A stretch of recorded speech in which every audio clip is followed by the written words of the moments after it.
Hi, amazing human, and welcome to this week's episode. As always, it is an honor and a privilege to have your ear or your eyes if you're watching this on YouTube. I am super excited today to have with me the amazing Jen Hamilton, who is a human potential coach and also just someone who's really walked the walk and unfolded through many different identities in her life. And so I'm going to introduce her and we're going to dive straight in. But what we've decided in, pre-chat to really unpack for you guys is what it means to step into alignment through the shifting of your identity and the embodiment of self-love. So without any further ado, please help me in welcoming the amazing Jen Hamilton. Thank you, Jen, for being on the show. Thank you for having me. It is such an honor and privilege. I know we're going to have a good time and I know we're going to provide value. So what I'd love you to do first off is answer our first two questions, which are always just a little playful. The first of which is, if you had an animal that best represented your personality, your way of being, your energy, what would that animal be and why?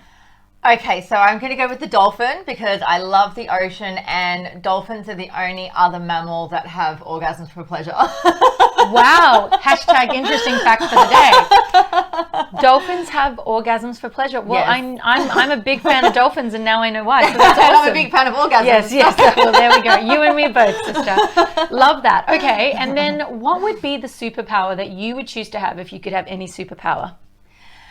Oh, great question. So I would be able to fly at nighttime and sprinkle fairy dust to bring joy to all. Oh my goodness, fly at night. Would you like to be able to fly when you're not sprinkling joy as well? Or just would you like to be able to fly just under the moonlight? Like it'd be a bit hot under the sun flying around because you're a little bit closer, I think. So.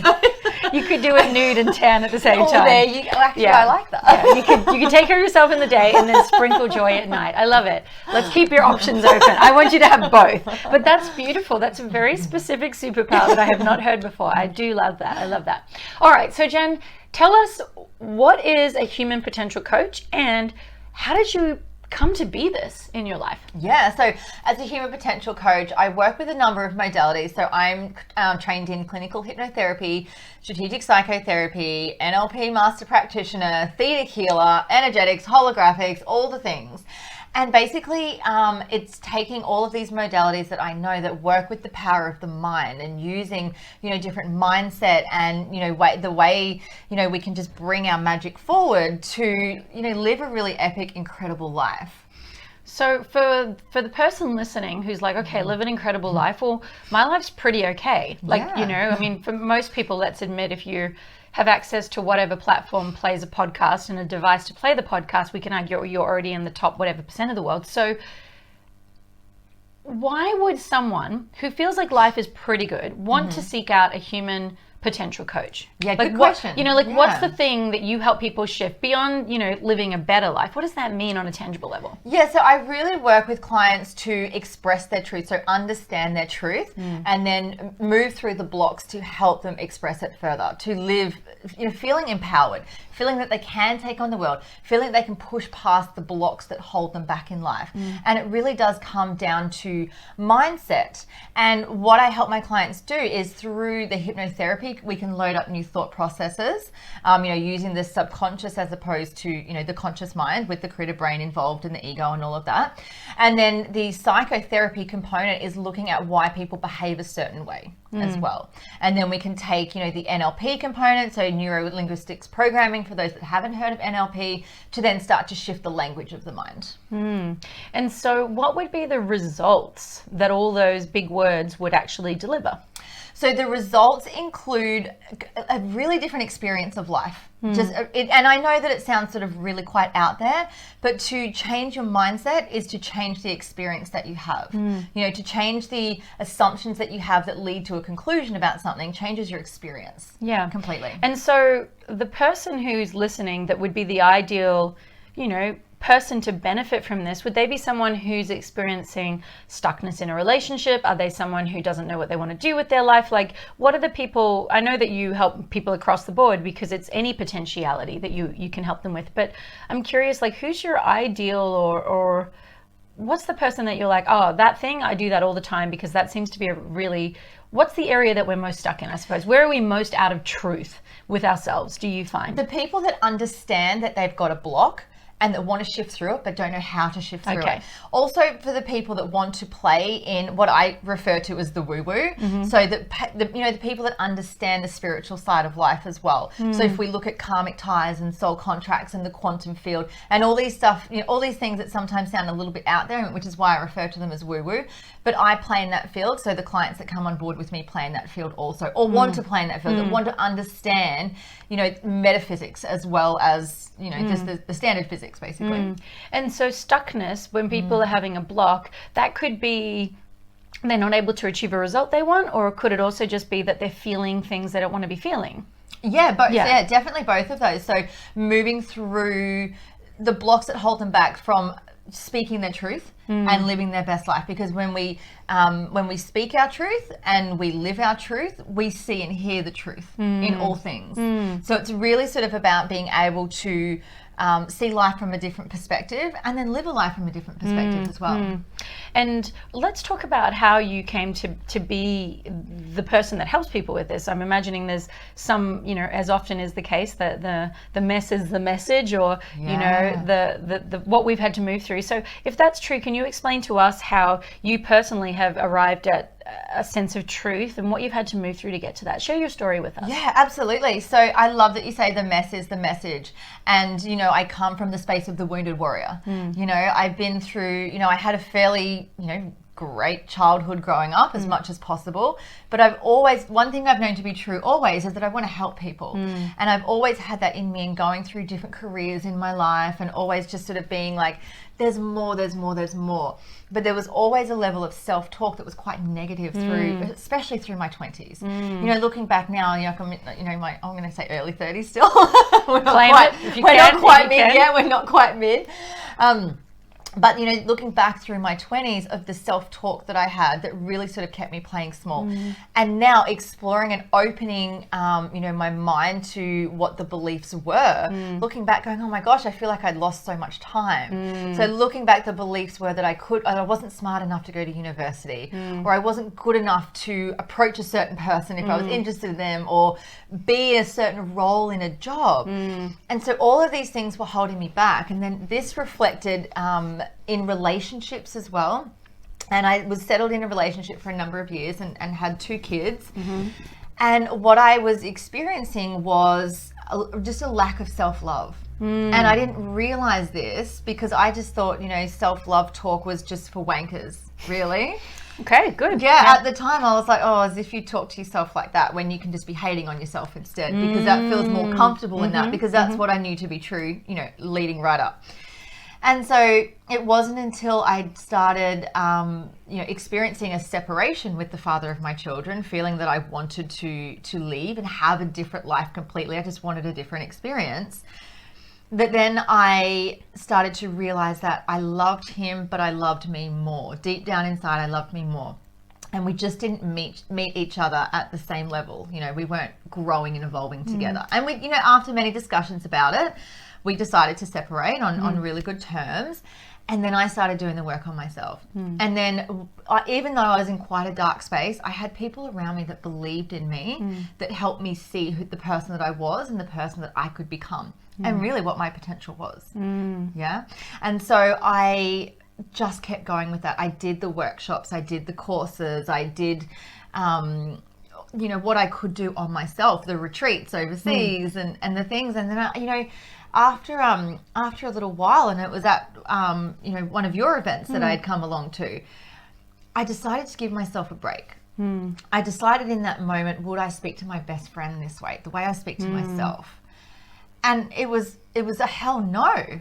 I wouldn't speak to anyone the way that I spoke to myself. And then I'd been through a bit of a cycle of self-destruction following the breakup. Really trying to find myself or create an identity of what I thought I should be. But while being in old habits as well, and that included, smoking cigarettes, drinking alcohol, partying, and this was, I'd had 2 kids and I was in my early 30s by then. It just didn't fit me, but I kind of wanted to regress back to what I knew in my safe place before the relationship that I'd been in. And, and then so after sort of playing in that field for probably about 6 to 8 months, I was like, there's got to be more to this.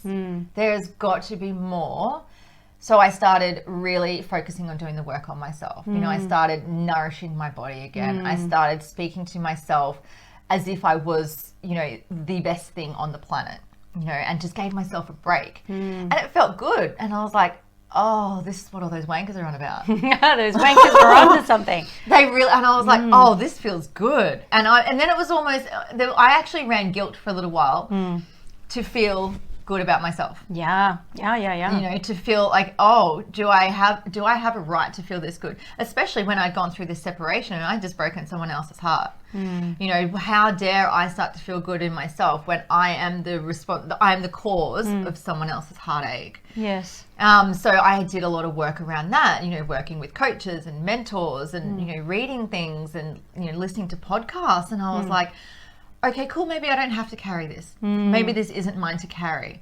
So I started handing it back, you know, to whatever, you know, and then started handing back old beliefs in, you know, in family constellations as well, to the downloads that I'd had from my mother's beliefs about, you know, how you are to be in a relationship and in life. So doing all these things led me to, I was listening to a podcast. It was a Melissa Ambrosini podcast one day, and they were interviewing she was interviewing a hypnotherapist. And I was like, oh my God, that's it. Like, I've always been fascinated by the mind, and all I wanted to know was, how could you speak directly to someone's subconscious and make such incredible change that they can have a completely different experience of life? So then I enrolled in a course, and I, like, within a week and a half, I was on a plane to Sydney to do my prac because it wasn't available in Brisbane.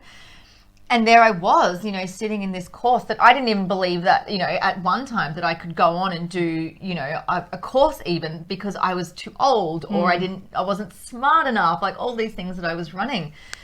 And from there, it just grew and evolved. And then through doing my prac in Sydney and the rest of it online, they then recommended to do NLP, because there's a lot of NLP language within the hypnotic process. So then I went on to do NLP, and then that led more into the energy work, which is theta healing. And it's just, I'm constantly learning new things, but I am constantly evolving as a human. Yeah. So I'm hearing a lot of things in what you've shared there. And if we can unpack a few, but it definitely sounds to me like something that would be universal for everyone, and certainly in your story, is these beliefs that we hold, these limiting beliefs, if you will, that kind of keep us tethered and tied to the status quo or the sameness or old identities. And growing out of them can be challenging because the belief doesn't allow that new experience. And then I love what you shared about the self-love element, because particularly in Australia, we do have a very self-depreciating humor. And, you know, there's, like you said, it's like, well, that's for wankers. If you love yourself, that's for wankers. And, you know, I love that you share that, because actually that's the truth of it. You know, different cultures have different realities around that. But I know a lot of times Australians scoff at the American way of bigging themselves up. We're like, oh, they're so up themselves, you know, but we mistake, I think, deep self-reverence and respect with arrogance and ego. And so I'd love to sort of dive into that. And then, you know, what I'm also hearing through your journey is that it has been a journey, you know, and that it has evolved, and one door's led to the other, which for anyone listening, it's like, sometimes I feel, and I don't know if you can relate, that we look at someone else who's somewhere we want to be, or who seems to have figured it out, and that didn't happen overnight. You know, and that didn't happen in one thing or one course or one anything. It's a layered, you know, cumulative snowball effect. And I think that's valuable, you know, that people hear that about your journey. So could you speak to us? I know now you do a lot of work in, you know, limiting beliefs through all the different modalities you've gone and upskilled in, but could you explain to the people listening specifically what is a limiting belief and how does it affect our reality on the day-to-day? Yeah, great question. And this is actually a program that I work with my clients around limiting beliefs, because I truly feel that everyone has a limiting belief in some area of their life. So if we break down what a limiting belief is, technically it's a conclusion, right? And how do we come to a conclusion? It's based on an assumption, okay? So if we actually break down then what an assumption is, there's so many different parts to an assumption. So we've got the facts of the situation, we've got past experience, we've got DNA coding, we've got our family systems and beliefs, But then we can also look at, the soul contract. We can look at karmic ties. There's so many different parts to it. And it's what I term the ball of assumption. Okay. And so when I'm working with clients, we break down what this ball is and how they got to this belief. So when we actually deconstruct what the belief is and where it came from, we then de-arm it. We take its power away. And then we actually get to question all parts of it and go, well, is this actually true and does this serve me? So a limiting belief is based on an assumption, which is made of many facets. But what makes it limiting is the fact that it is not allowing you to proceed, or that it's constricting a part of you. Like, I mean, we have beliefs about everything, right? So if someone listening might have a limiting belief but not really know it's a limiting belief, because it's just, I suppose the insidious nature of beliefs, right, is that they're the invisible boundaries that create literally our reality. So what is the signs, if you will, the red flags that maybe there's a limiting belief in an area of your life? You can only see it as a limiting belief if you know it to be true that there's something beyond that. And that comes down, I believe, to your intuition. That's sort of that little niggly feeling that you get. Well, you say a statement, and if it doesn't feel right, that's your intuition giving you a kinesthetic response, in your body. So whether you feel it in your gut, or, your shoulders hunch forward, or you feel something within your body, that if you know it not to be true, then it's a limit. But if you don't recognize that there is, that there is a response to it, it doesn't feel right, then it's not limiting. To your own psyche. Give us an example. Yeah. Because just for someone, because I'm wondering if they're like, oh, so if it feels, because I suppose what I don't want people to misunderstand from what you've shared, and correct me if I'm wrong, but sometimes our limiting beliefs actually feel fine for us because we're in a cage that we don't know we're in. So we're comfortably in the cage. Yeah. Do you know what I mean? And it's only when we become a certain level of awakeness that we'll start to go, hey, there's a cage here. Yeah. But that's not all. I mean, majority of people have limiting beliefs constructed all around them and they're completely blind to them. So just to be clear, you're saying that they need to first know there's something on the other side, to have the awareness that there is the cage. Yeah. So how do they come to that awareness? Is it because they want something on the outside and they keep hitting a wall? Absolutely. Yeah. Okay. So they're coming up against something that then they realize is their limit. Yeah. And that could either be a feeling or it could be a physical result in life seems to be stuckedness. Yeah. So not getting to where they want to go because of. Yes. Yeah. So it could be around earning money. So the limiting belief is that I can't out earn, the money that my parents have made. Yeah. Or I don't deserve a certain thing, or I'm not good enough for. So that kind of language. Yes. But they have to have awareness of the language pattern to then do the work around it. But first of all, they don't even probably know there's a belief. They'll just know there's a result they don't like. Exactly right. And then the work is in figuring out the belief, and then the work is in, So it's de-armoring it. Experience, conclusion. Yeah. Well, assumption, conclusion, belief, experience. Yeah.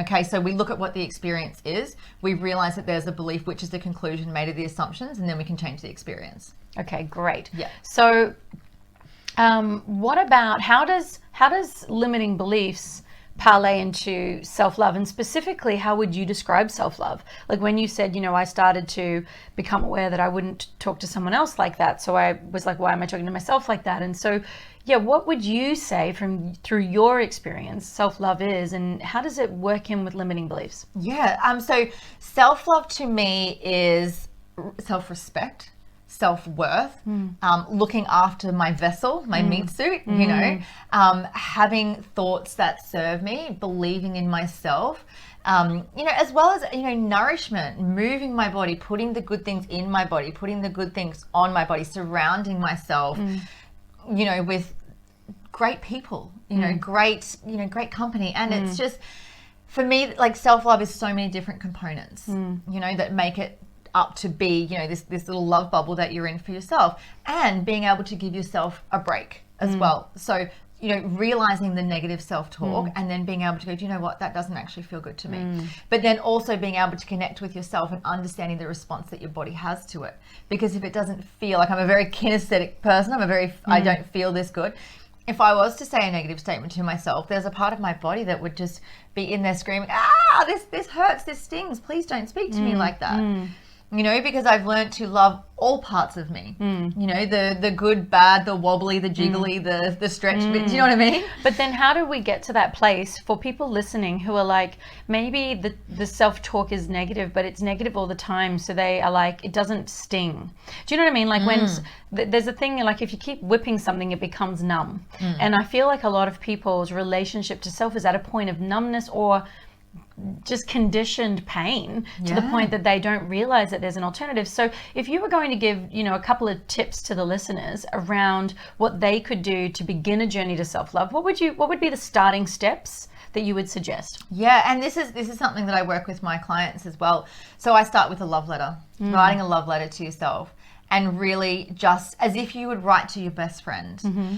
Mirror work. I am a huge fan of mirror work. So being in front of the mirror, naked, going through top to toe, the things that I truly love about my body, not making it up for the sake of it, but where there is some discomfort in me saying that is I know that where I need to do the work on, you know, because I had been conditioned to believe that certain parts of, you know, possibly my body weren't societal standards, therefore I coded as not good enough.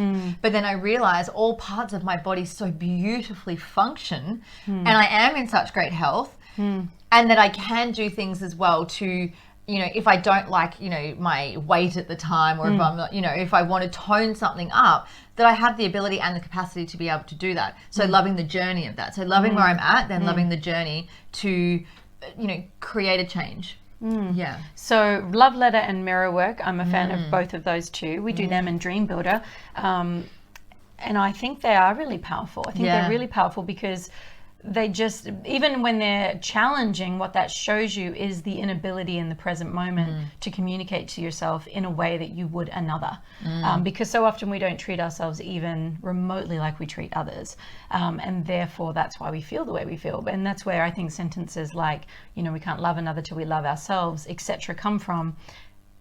And there's that's not the full that's not the full scope of all the things, but there's a truth to that. And so this is why we can often get all the praise in the world externally and yet still feel hollow because we're still beating ourselves up every day, right? Absolutely. So what do you think are the signs of someone who is experiencing a lack of self-love? Like, what are the signs? Because there are some very high functioning individuals in the world, and I know you and I work, I mean, that's literally a lot of my clients who, based on the measure of society, are really winning at life. You know, a lot of our listeners are doing great in lots of spaces, and yet they're not really loving themselves. So what would you say are, like, again, red flags or signs that maybe there's some work to do in the self-love space? Yeah, so what I come to realize through my own journey and working with my clients as well is what you put in your body is a huge one. So if you're choosing not to nourish your body in certain ways, so it could be with food or not knowing that you're not drinking enough water to ensure every cell is hydrated beautifully. It's gonna make me want to drink some water. Yeah. It's always the way when someone mentions it's like, oh, I'm so thirsty. Yeah, the way, you know, even the way they voice themselves, like talk about themselves out loud, you know, by saying, you know, I'm not good enough for something, or I will never be. So those limiting statements, you know, to think that they are in a cage, that they are in a block. You know, even I also believe it's down to the way people dress as well, or doing their makeup or washing their hair. You know, feeling good about yourself is vital. It's part of self-love, you know, and I'm not saying, you know, that everyone should have their hair done at all times and wear makeup and wear beautiful clothes all the time.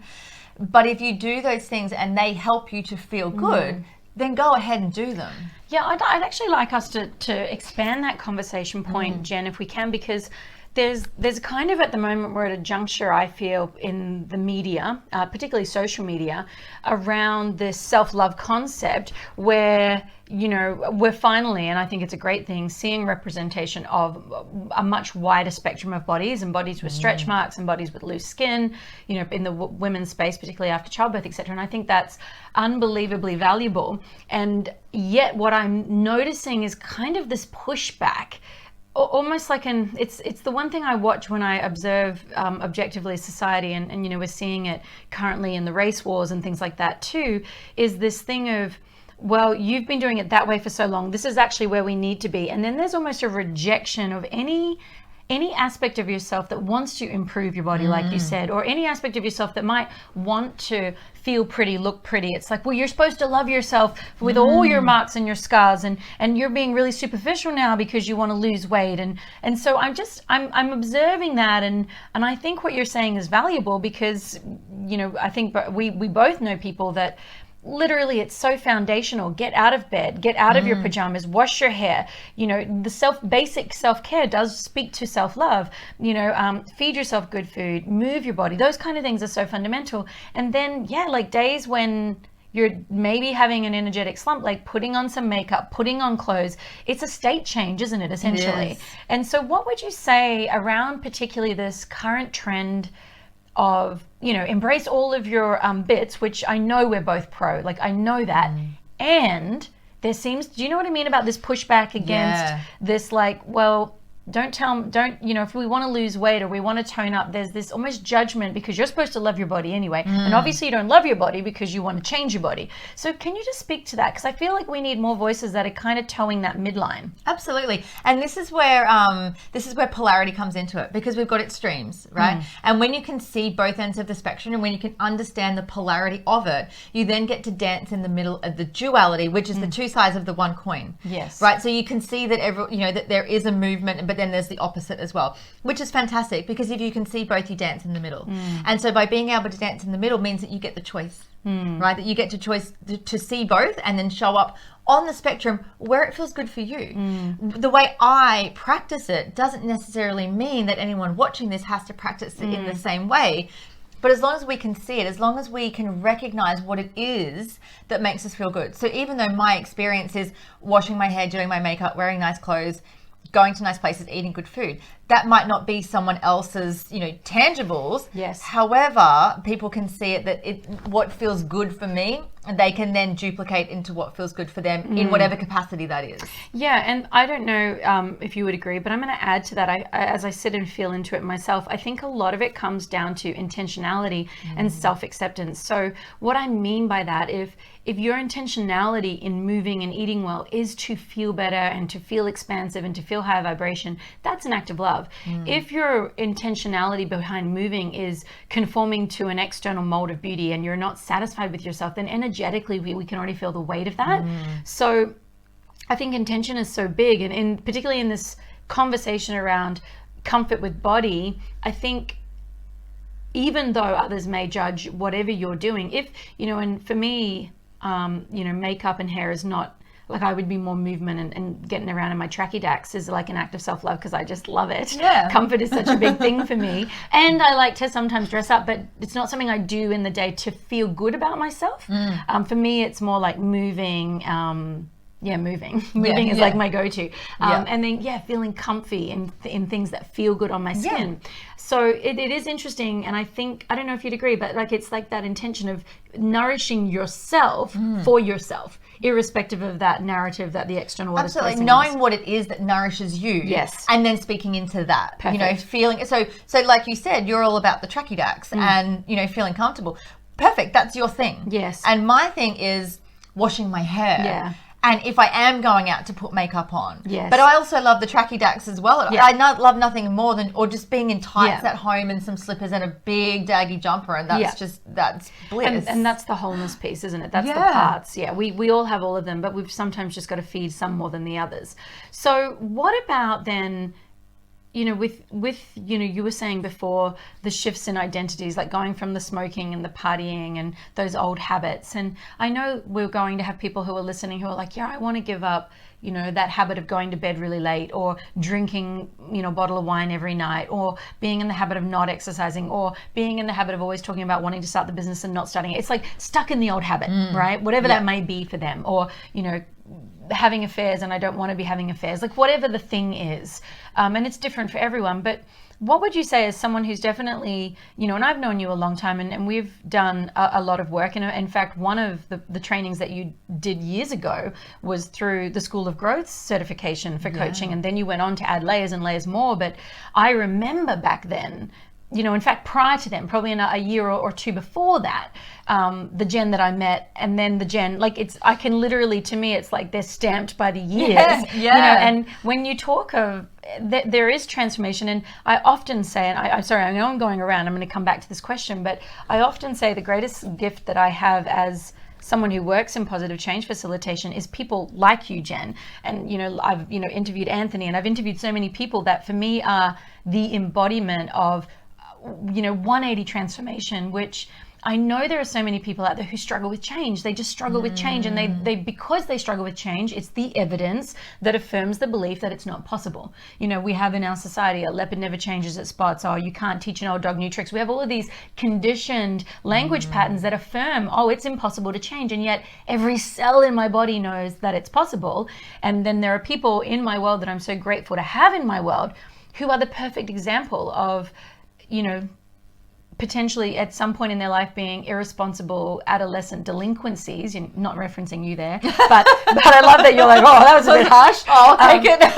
Yeah. And then literally being powerful light workers, message workers, and facilitators of deep service work. They're polarities apart. And I would love you to share. For anyone who's listening, who's got those habits, going back to that, and who just feels like, well, that's just who I am. That's, this identity thing of that's just who I am. Could you, speak to, unpack, wake them the hell up around who you are as a construct anyway? Yeah. Look, I truly believe that the desire for a different experience has to be stronger than the stuckness that you're in. Yeah. Because without the desire to change, you just don't. It's too much work. It's too much. And so once you have that desire, you've got to ask yourself, how badly do I want it? Generally, it is so badly because you're truly, desiring rapid change. That then you've got to be then committed to putting the work in, because it doesn't just happen. You've got to go through the breakdown to have the breakthrough. You've got to be willing to let go of all parts of the identity that doesn't serve you to create a new foundation of who you are. And it can be very messy. It's a beautiful transformation, but it can be messy, and it can be joyful, and it can be it can be painful too, though. It can be very painful. I know, but what's Deep more change. painful is being stuck in the way you are and not exploring the opportunity of change. I would love your advice on this, because I agree with you, but I do, and I actually just said this on a different podcast, that I feel that the main thing constricting the expansion of high-performing individuals on the planet today is complacency. And by that I mean exactly what you said. The desire for change is not greater than the pain of the present. And I want to ask your opinion, because we're blessed to have clients who come to us and they are motivated, their pain point is already reached, they are ready to go because. And then there are the others that keep swirling around the drain pipe, but they're not quite there yet. And what is your tip to kind of get people really present to okay, I've been talking about this thing for a while, but I haven't been making change, and we all really know it's because I'm not either quite ready or motivated enough, or I'm more committed to the status quo, which is no judgment, because that's the reality. You're going to do what is safe and survivable, right? But how do we, if we want to create it, but we haven't reached that boiling point, that tipping point, have you got any advice on how to kind of get yourself over and really in the game? Yeah, let's bounce back to polarity, because when you can look at what the situation is and you ask yourself, do you know what's the worst case scenario? And we break down what's the worst case scenario of being stuck in this. And then we look at the polarity and we go, well, what's the best case scenario of shifting away from this? And if it feels good, and then with my clients, we do visualizations and we do meditations, and then we can do hypnosis around it to really visualize and embody what the feeling is to experience that change. Yeah. Because when you can start to feel it in your body, when you close your eyes and visualize how you would look as a particular, the way that you would show up. Yeah, exactly. And you can feel it, and then they come out and they're like, oh, that felt really good. Yes. Like it felt good that I was the person that had the career that I want to be in, but I just can't ask for the promotion, or, have the amount of money that I think I should be making in a certain, business or job, but I can't ask for the pay rise. Or, yes. Even it comes down to weight as well. People get really sort of stuck in a cycle of, eating, not moving. And I understand it because I've been there. I've been there, done that, got the fridge magnet a number of times.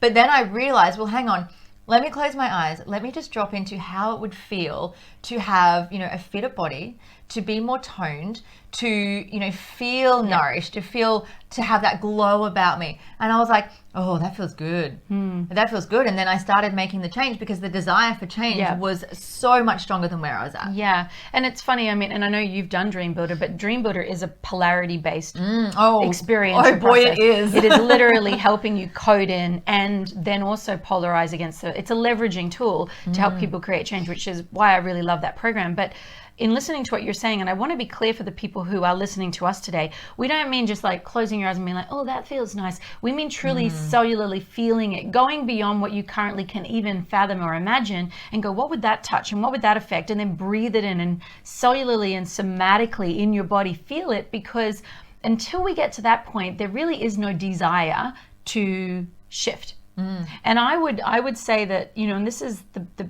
you know, the thing for so many people is they don't actually know how good they could feel. That's the thing that most pains me, is they don't know how good they could feel physically. They don't know how expansive it feels to be able to communicate truth. They don't know how expansive it feels to genuinely friggin' like themselves. You know, they don't know that yet. And sometimes it pains me because I'm like, if they knew, they would know it's worth the effort. Yeah, absolutely. And I think this is hard for us, having, you know, done the work and being in the work, is that we do have that experience. But then I know for myself, when I see some clients kind of like way back to where I was at initially, I was like, oh yeah, that's right. And I've got to drop into the fact that, okay, I've just got to get my mind into the fact that, you know what, I used to be there and I've come so far. Yes. But now, and as I speak, you know, as I said, as the wounded warrior, I'd be like, hey, do you know what? I see the arrows in your back and I've got the same arrows in my back. Here, let me help you with those. Yes. You know, let's go on the journey that I've been on. And I think, you know, being as a coach, it gives me the opportunity to help people in that way. I think that's the benefit of a coach, to be honest. And, you know, there's so many coaches these days. And as someone who runs a certification in coaching, the rise of the coach recently is, and you and I have lots of conversations about this, because there's coaches who work in performance or just in NLP, and it is not, as you said before, about the assumption ball. There are so many aspects, and family constellations is a big one, systemic work is a big one, energy work is a big one. So there's so many aspects to coaching, but if you can get a good coach, and the good coach is one that is the right one for you, which is going to be different for everyone, but the benefit to a coach is that they hold a bigger container than you currently do. And they've been where you are to know what it takes to grow through that shell that's currently holding you, or to burst down that cage, right? So what would you say is the number one mistake that people are making around realizing, you know, as a human potential coach, realizing their potential? Like, what's the number one mistake around their relationship to their potential? Okay, so great question. So I think to realize that they are absolutely worthy of having anything and everything that they could ever want and desire. It's just that realization of the worthiness. Because of their stuckness, because of their limiting beliefs, because of their past experience, because of their DNA coding, which can be shifted. You know, all these different things that sort of, you know, if we look at it, you know, from a holistic perspective, like it is all parts. You know, so if we learn to shift one area, we can shift multiple areas. Slowly but surely. All things touch all things. I agree. Absolutely. And it's about looking at where you're at, looking at where you want to go, and what are the sustainable steps to get there. You know, Rome wasn't built in a day, and neither is the bridge between where you're at now and where you want to be. But adding and slowly putting those, you know, those bricks along the bridge, you know, to make this beautiful grand bridge that got you there, you know, is the path to getting there. Yeah. And so for the humans, which is all of them, who run some level of I'm not worthy, or I'm not good enough, or I'm unlovable, or whatever that nuanced core limiting belief is, what would you say is a great first step? Like, where do we start? Where do we start? Like, even if you're a high performer who wants to go higher, or if you're someone who's like, I am definitely not a high performer and I would just like to feel a little bit like I'm, you know, capable and competent, like wherever they are on the spectrum, what's a good first step? Like, do they just need to, what's your answer? So the first step is just listening and tuning in. If there is any kind of a niggle or a feeling or anything that says, I need more, I want more. It might not even be that I deserve more yet. That might not even be in there yet. No. But if there is just something a craving for change, you know, looking at someone else's experience that they're having in life, going, oh, that. If that's the smallest thing. Tuning in is a great answer. So tuning into the desires, the wants, the discomfort, and the triggers, whatever's there. And then should they journal that? Should they just what would be a tangible step that someone today who's listening, who's like, okay, I think I want to start this journey. You're saying tune in. Do they do? Does that look like sitting in stillness? Does that look like walking? Does it have to look like something? And would they journal it? What would you suggest they do? And look, everybody's different. So absolutely, all of those things are fantastic. So some people, it might be meditation. Some people might meditate a lot, but don't sort of realize how deep that they can go within themselves. They're kind of in their head space instead of their heart space. Yes. So within the heart space is where we can learn to, create and, feel love. It might be something like a little twinge in the solar plexus, which is in between the bottom of the ribs there, which is where your ego sits. So there might be sort of a little twinge in there that they can just sort of feel into and go, well, what is that voice? Quietening down the mind, quietening everything down, and then just listening for something that comes through. Or it could be, walking in nature, almost listening to the whispers of the earth, like the quiet away from, city life kind of thing, and just being around nature gives us the opportunity to just really hear things differently, And journaling's great, so start by writing down, what is it I feel? What do I not like about these feelings? What is it that I want to change? Where do I want to be? Where do I want to go? I have a client who part of her homework early on was to journal, and she's like, I don't know how to journal. I'm like, do you know how to write? And she just sat there and she just let things come to her, and she wrote pages and pages, tears streaming down. It was words, it was pictures, it was all the things. Like, you don't have to be a journaler, a constant. You don't have to do it every day. That was actually the one thing I wanted to kind of ask of you, but also add to, is this idea that people go, but I don't know how to meditate and I don't know how to journal. And just really speaking to those of you who are listening is like, trust yourself a little more. Like, trust that if you go into silence, there's more wisdom there than you think. And if it's not meditating, like Jen said, and it's not going to nature, I find a lot of clients, like, in the shower is a really good place, in water, because there is an affinity of cleansing that, particularly the conditioning and the programming, it's like letting that wash over you in a way, stepping out of the regular day-to-day is whatever that is for you. That's where you can start to access the new awarenesses, right? Absolutely. And I think it's also maybe at times about your environment as well. So it could be like, if you find that things are very noisy on social media, turn off your phone for a day. 100%. Quiet the noise down. If you're someone that sort of, this is coming from my experience, if I have a big day of eating, but then I have a day of fasting, I actually, when I'm fasted and when my phone's been quiet, I actually have a different experience by the evening because I'm more in myself. I'm more aware of my thoughts. So for someone who might, fast or detox from their phone for a bit, have a different experience through the day, get to the evening, go, well, how do I feel now? Yeah, that's a great point, because basically those are representations of external influences, social media in particular. But when you talk about environment, I think that's also a great reason to go to things like workshops and to go to retreats and, to take yourself out of the conditioned environment that you're safe in, that everyone does all the things they do in. Almost 90% of our days are repeated the day before. We know all of this through the subconscious mind being on automatic. So anytime we change environment, even though it's the lowest in the pyramid of change, it does ripple into all other areas. So I agree with you. And I think if we were more conscious of what we were bathing in, particularly mainstream media, but even the music you're listening to, the podcast you're listening to, like, take a stock of that. And if there is not a time in your day, right, that's quiet, create some quietness. Absolutely. I even like just sort of sitting down, even if I'm working sometimes, I'll put rainforest music on. Or if I really need to be writing a lot of content or, making big changes or waiting, for downloads to come in around things to do in my business and programs to write, I'll take myself away for a weekend, get an Airbnb at a really quiet retreat, like a beautiful home, like in the rainforest or something, or, spend some time at the beach. Change of scenery and just let things drop in. So I'm I have such a beautiful connection with Mother Earth and being in nature or being near the ocean. So a long walk on the beach for me is so therapeutic. And it doesn't have to mean, that you spend all this money going away to an Airbnb, but change scenery. If you have someone that, lives out in the sticks and be like, what, can I come and stay with you for a bit? Change the scenery, change things up. Yes, I agree. And that's so tangible. Like, even if you live in the city and you of course, if you live in Brisbane, you should work out it pure, but even, I mean, that aside, jokes aside, like go for a walk in your local forest, go to the park, go sit down instead of, if you're someone who's always, you know, doing everything with a purpose, you know, like, oh, well, I'm exercising, I got to do the thing. Well, just pop in 5 minutes at the end where you just sit. No sound, no talking, no voice noting, no nothing. I think particularly for that busy, active, overachieving, probably person listening to this podcast, that would be, if you did nothing else from all the advice that Jen shared today, really taking some time to take inward reflection. If it's sitting in the bath, but just stop the external stimuli because there's deep wisdom inside of you, right?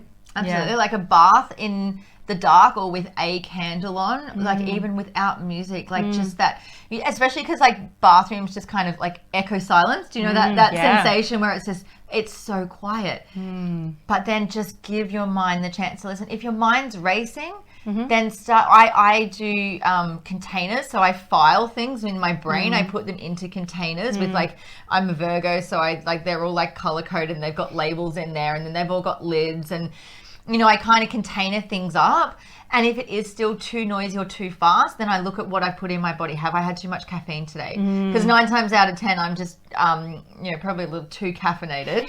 So I would be, you know, just going back to be like, okay, cool. Well, or have I had too much sugar today or something like that?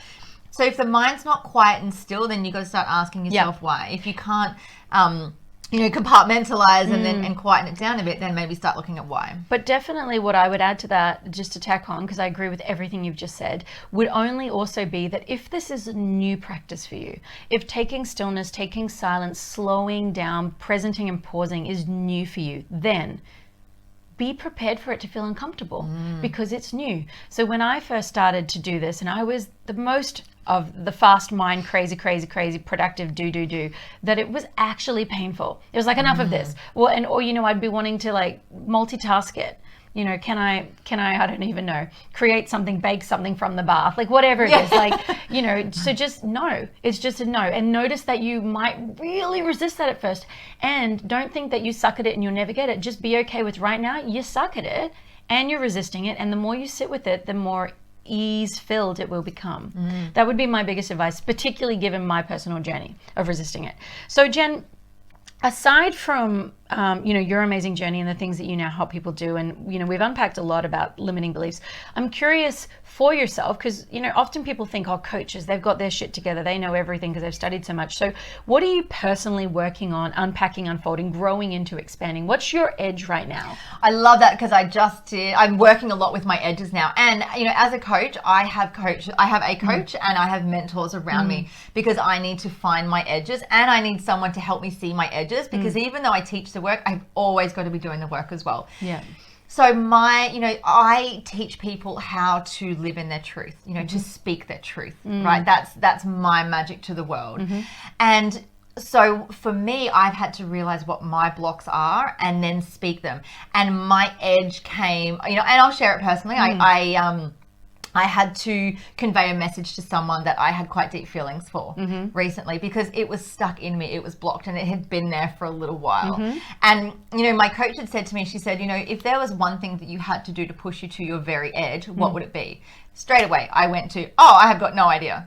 Yeah. First response for everything. Yeah, absolutely. Because I was just assuming, because, you know, she's mostly a business coach and it was around business, right? But it was the one thing that was holding me back, because there was this niggly feeling inside that I had this block that I couldn't, you know, if I'm going to teach people how to speak their truth and move through it, then my magic to the world is actually showing up in the work that I teach. Well, that's it, because otherwise we do run that imposter syndrome. We run that, how can I be that if I'm not that, right? So I agree. And I want to just dive into a little bit to this nuance. We hear it all the time: speak my truth, be my truth.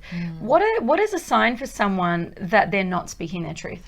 So for me, if I'm not speaking my truth, it's that automatic, like I have that automatic feeling that it's not right. And I'll see it, because I'm clairvisual. So I'll see, it'll come out in front of me and be like, oh, and then I get a feeling. But I'm highly intuitive, so I'm not quite sure that everyone experiences that. How would most people recognize, I think maybe I'm editing myself here, and that's not what I really mean, and that's not what I really like. What would you say would be a massive sign for that? There is, for me, that there's discomfort within the body, or you can feel your eyes going a certain way, because if we look at, eye movements and, kind of how we're trained to read other people, but I know within myself where my eyes are going, if there's a mind fabrication that's running, or if I'm absolutely speaking my truth. So it's a feeling, or like if I say something and there's a part that isn't true, I see it. Like it just kind of pops up in front of me, and it's kind of like, well, are you sure? Are you sure? Is that really what you want to be saying? So for me, probably because I practice speaking my truth so much. But the thing is, if you choose to ignore it, then you're choosing to lie to yourself, really. Yeah. So if you want to keep doing that, then go right ahead, keep lying to yourself. Yeah. But if you want to have a different experience, then you get to feel, you get to speak your truth. And as I said earlier, until you are speaking your truth, you don't get to see the truth in the world and in others. And I know that kind of sounds a little bit out there, but this is what I know to be true. When I'm the hologram of our reality. Yeah, right? Absolutely. And, for me, it's about that internal compass. I know that I'm on the right track because I'm speaking my truth. And I'll get signs, like whether it's seeing triple numbers or, if I've got a sign coming through from my guides, it's a white feather, or, it'll be something. Or the synchronicities as well. When you start to experience synchronicities in life, that's generally a sign, that you're in flow. Yeah. And I only if I'm living my truth do I experience that. So I think that's great. And if I was to make that like a really simple, tangible for people, then what I'm hearing you say is that when we're in alignment with truth, things flow better, and we don't feel stuck. Absolutely. Like it feels, because you've moved everything out. Because when we hold our truth, would you agree that we're basically keeping back, we're editing, blocking, and repressing, suppressing essentially an aspect of ourselves, which therefore reduces our life force. So we could feel tired, we could feel less vital, and basically it's going to reduce our frequency in the world, so it'll feel heavy as an energetic experience,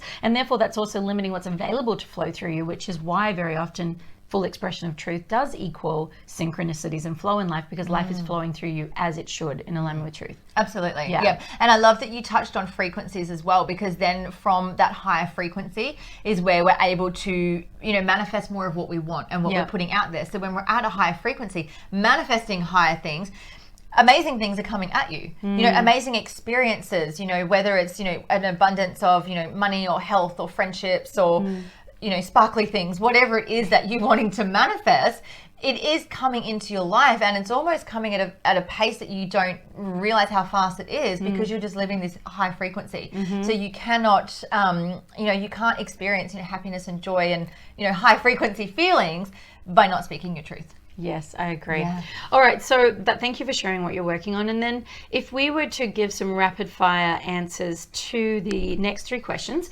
So what would be your number one tip that someone could apply today to elevate their energy? Yes. Oh, okay. So if we talk about energy as frequency, a number of things. The biggest thing for me is gratitude. Gratitude is huge. Like if you're just looking around at all that we have in life and all that we are and all that we have access to and all of the places we're going, there's a lot happening in the world at the moment. However, there's a lot of negative happening, but there is so much kindness in the world as well. There is so much joy. You get to choose what you see. Yeah, what you focus on. Okay, so gratitude as a practice. I love it. I agree. And then what would be your number one tip for elevating empowerment? So that experience of self-contentment, self-awareness, self-love, like just your personal empowerment. What would be the thing, the tip, the hack? First of all, if you're not already doing it, give yourself a break. So just drop the story of the negative things that you think that you are, or that you believe that you are. If it doesn't feel right, then drop it. Yeah. And when you say drop it, just kind of say, what if that wasn't true? Park it. Yeah. So just park it. Be like, what would I have to believe to have this experience? And then when you dive into what that is, if it's not a good experience, then change it. Yeah. So when you get clear on the belief, just go, do I have to carry that today? When you say drop it or park it. Okay, great. Yeah. And then what would you suggest as a number one tip to elevate people's expression in the world, whether that's in their relationships or through impact, if they're an entrepreneur or, you know, an activist? Like how do we elevate our ability to take that magic and push it into the world?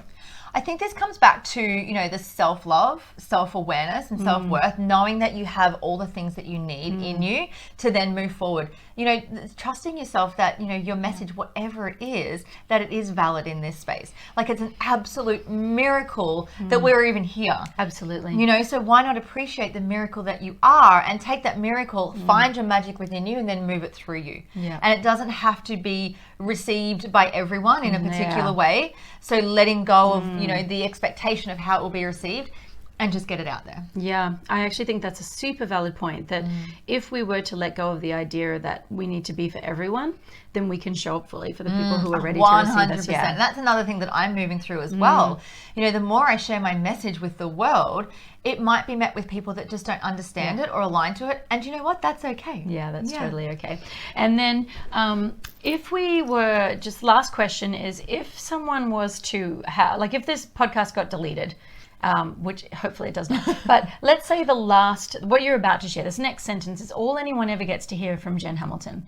So it's like the message in the bottle that we could deliver to the world, or the earwig we could put in everyone's ear. Like, I mean, it doesn't have to even relate to things we talked about, but if you could really just say to the people on the planet something that feels so true for you that you wish they would know. Maybe you've come to this realization, or maybe it just comes to you right now, but it's like, what do you want the listeners and the people of the world to really know? Great question. I would want them to know that you are magic, you are worthy, you are whole and complete as you are. Yes, beautiful. Understand those particular things and let that be your foundation to build an incredible life. Imagine if everyone built from that foundation, the world would not even be the same. Thank you. Thank you for sharing your magic, your energy, your vitality, your story. We're going to link to all of your things in the show notes, but unless there's anything else that you'd like to share with anybody today, then I think we're done. I think we're done. Yeah. Thank you so much for having me. I love Jen. being able to share my magic with the world, and it's really incredible that we have these platforms available that we can speak to more people now. So thank you so much. Yes, and the work you do is so needed, and you're just amazing, and you do it with such a playful energy, and yet also sometimes such a poignant, powerful, direct manner. That what I love is that shift in dynamicness about you as a coach. So definitely reach out to Jen if you're feeling called, because she is very talented, very gifted, and very committed to her clients. So I love you lots, and thanks for coming on the show. Thank you so much.